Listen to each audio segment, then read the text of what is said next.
یہ سوال عقائد میں سے ہے کہ اللہ کہاں ہے؟ اللہ اپنی ذات کے اعتبار سے کہاں ہے؟ بعض لوگوں کا کہنا ہے کہ اللہ اپنی ذات کے اعتبار سے ہر جگہ موجود ہے، جبکہ اس کے بالمقابل اہل سنہ والجماعہ کا عقیدہ ہے کہ اللہ عرش پر مستوی ہے۔ اللہ عرش پر اپنی ذات کے اعتبار سے اللہ عرش پر مستوی ہے۔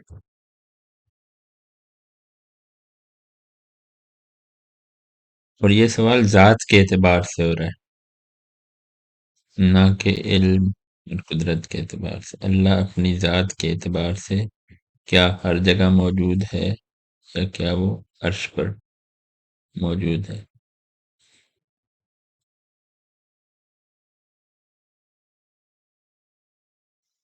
اور اس سوال کے جواب کا تعلق ڈائریکٹ توحید کے ساتھ ہے۔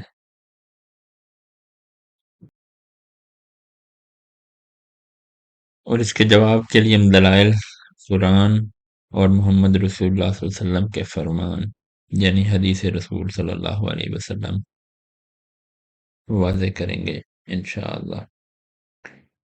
قرآن میں 6 جگہ پر محکم آیات ہیں کہ جہاں پہ ایک ہی جملہ استعمال ہوا ہے، ثم استوی علی العرش، کہ اللہ عرش پر مستوی ہوا۔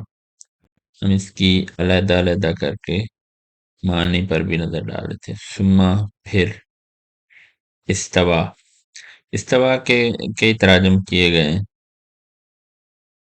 ایک ہے کہ وہ بلند ہوا، اسی طرح سے اس کا ایک اور مطلب کیا جاتا ہے کہ وہ مستوی ہوا،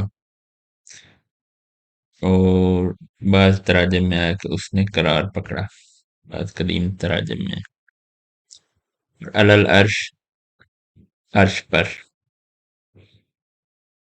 پھر وہ عرش پر مستوی ہوا، عرش پر بلند ہوا اپنی ذات کے اعتبار سے۔ قرآن میں وہ کون سی 6 جگہ ہیں جہاں پہ یہ آیت آئی ہے؟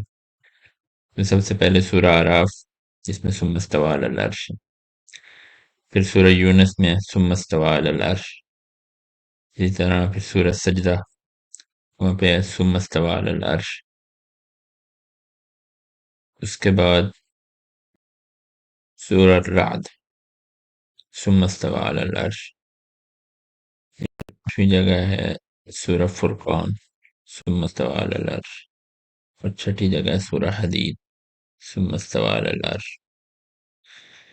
اسی طرح سے ایک اور محکم آیت ہے لیکن اس میں الفاظ تھوڑے مختلف ہیں، سورۃ طٰہٰ کی آیت ہے، وہاں پہ الرحمن علی العرش استویٰ، رحمان عرش پر مستوی ہوا، عرش پر بلند ہوا، یہ اس نے عرش پر قرار پکڑا۔